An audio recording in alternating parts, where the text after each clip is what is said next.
You figure if you see two teams play one another for 3 times in one season, you're gonna see some fireworks in that third on that third time around. And gotta be honest with you, as I stated in the pregame show that I did for you guys earlier, before the game even took place, I said somebody's gonna have to come out there on the field with 5 plays that's gonna set the difference in this game. That's gonna allow their team to win and move on to the next daggone round of the playoffs. And you know what? One team did.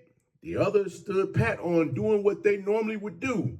But they did have a little wrinkle in there that we didn't see in the first couple of games. And we're going to talk about exactly how that all went down right after this.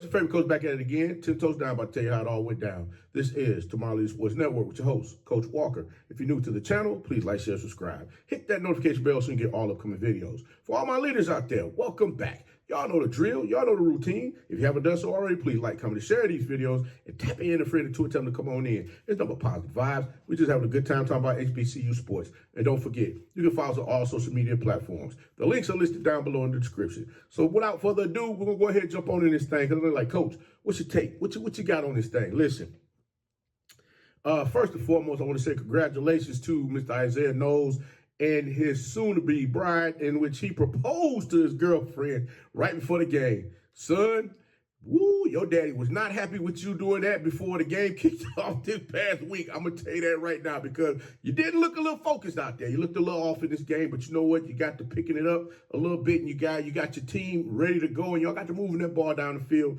doing what you needed to do to position yourself to secure the win in this game. But it wasn't easy. It was not easy. This was a game that we watched them go from a 31-3 the first time to 22-16 the second time. And in this game, we had 14-12. Yes, 14-12. We didn't see all of the fireworks, all of the crescendos, all of the extracurriculars that we was looking to see in this game as far as what they needed to do to put this game away early. Benedict College, they were scrappy out there. They're a scrappy bunch out there. Listen, I got to shout this kid out because I just shot him out the last time. David Smith, the running back for Benedict College, that young man is a freaking dog. You hear me? He is a dog. Listen, this young man refused to lose. And what I mean by that is that Benedict was down with a 14-6, like in the fourth quarter. This young man was stopped. He was stopped in the backfield for a loss. He bounced the play outside and got a first down off the run. I'm sitting there, my mouth dropped like, wait, did this just happen? This young man, I mean, he just refused to give up. You know, he refused to give up in the game. He let his teammates know, hey, look, man, y'all need to suck this up. We got a chance to come back and win this game. Kind of like what they did last week against Wingate when they had the lateral pass that went for the touchdown that got them to this round to play against Albany State in this game. But look at how everything went down this game. The offense just was not clicking like it, like I anticipated in doing like it did most of the season this year. Benedict College, they did go with 2 quarterbacks in this game. They played Darius Ocean and they played Jackson Jensen, in which both of those young men, they split time out there on the field, but neither had a great day passing the ball. Between the two, they completed 8 passes out of 27 for 46 yards.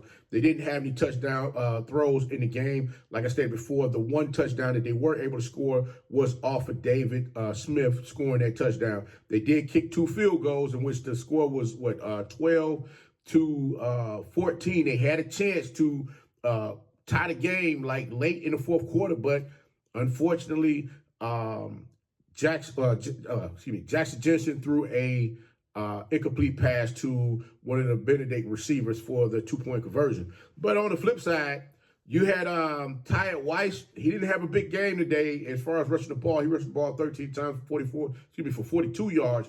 But Isaiah Knowles was that guy today as far as we're putting the team on his shoulders. He completed 19 out of 29 passes for 244 yards, had 1 touchdown throw, and he had 1 rushing touchdown as well. But back to what I was saying before about the wrinkles in the game. Coach Gray was able to come out there, as I stated before. I'm wondering, hey, Coach Gray, are you listening to the show? Because it seemed like, somebody over there with y'all was listening to what I had to say as far as like the 5 plays with the wrinkle. And I'm just sitting there looking like, you know what? I ain't gonna tell too much of the business. Now, I saw the plays. I saw the play with the receiver that turned into, the receiver that became a running back. That was smooth right there. I like the other play as far as with the seam route that you guys ran with the receiver. Number 80. I got to talk about this one. Listen, you guys are in the playoffs now. I told one of the players yesterday after the game, I said, listen, this is something that you're going to have to do to make sure you guys continue to keep moving forward. You got to use this. You got to use your head. You're going to have athletes out there trying to get up underneath your skin to provoke you to do something stupid. And I watched Coach Gray on that sideline blow his stack because daggone number 80 did something goofy and almost got himself kicked out the daggone game so that he couldn't finish playing. But you know what? Coach Gray said, I'm not going to challenge it.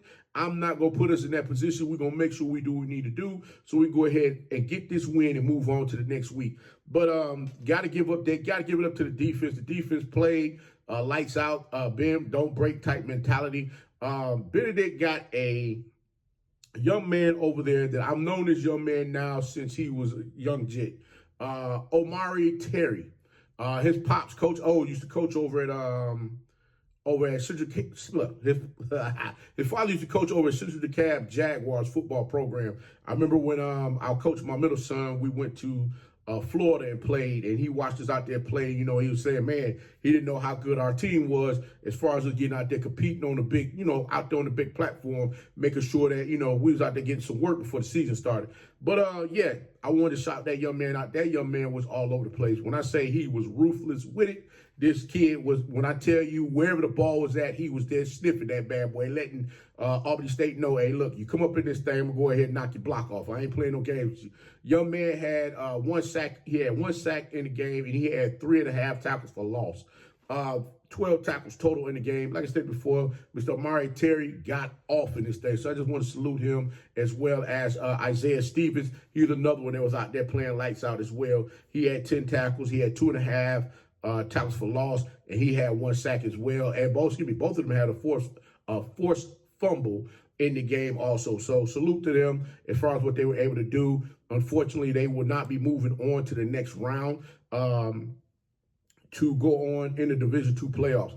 Another thing also, they didn't play with Mr. Gainey out there in this game. No. They left him alone. Gotta give that young man his props as well. Also, somebody else I think was listening to the show as well that, when I was talking about, one young man was doing a lot of chirping out there, wasn't paying attention to doing his job. Yeah, he was a little quiet out there handling business, and when they came at him, he made sure he came up and stopped the business, made sure he prevented those Benedict receivers from catching passes against him in the game. So salute to him as well. Now, I'm not going to give his number out there. Number 80, I had to talk about number 80 because I'm like, some of that stuff there, he was running risk of getting himself kicked out the game. And looking at that young man in that Albany State's offense, he's very prolific and he's able to help the team move the ball down the field. Another thing, congratulations to Albany State on having a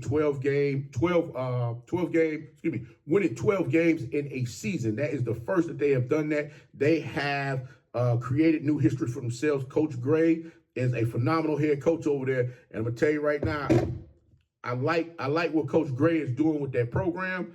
And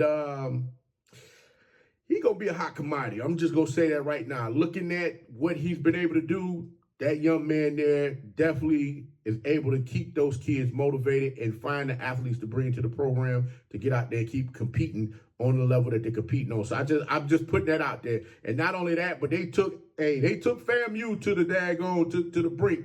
I mean, they took them out there in deep water. Unfortunately, they didn't come back with the W, but they did take FAMU early on in the season to the deep end of the water and let them know, hey, listen, these ain't no chumps over here. We came to play some ball. So they are definitely tried and true to get out there and make some things happen on that football field. The only thing now is they got to stay focused to continue to keep moving on round after round. They play again, I believe, this week in in Albany, Georgia. I think they got Newberry, if I'm not mistaken. So that should be another good game out there for everybody to go out there and check out. Y'all, hey, y'all make sure y'all tap in, tell a friend. Y'all go ahead and get your tickets. Go out there and watch them young men play some ball. They play some daggone good ball out there as well. But you know what? Congratulations to them. Want to continue to keep seeing them moving on. We're going to see what they're going to do this upcoming weekend. But, hey, your favorite coach going to go ahead and get up on out this thing. But until next time, be the one and lead.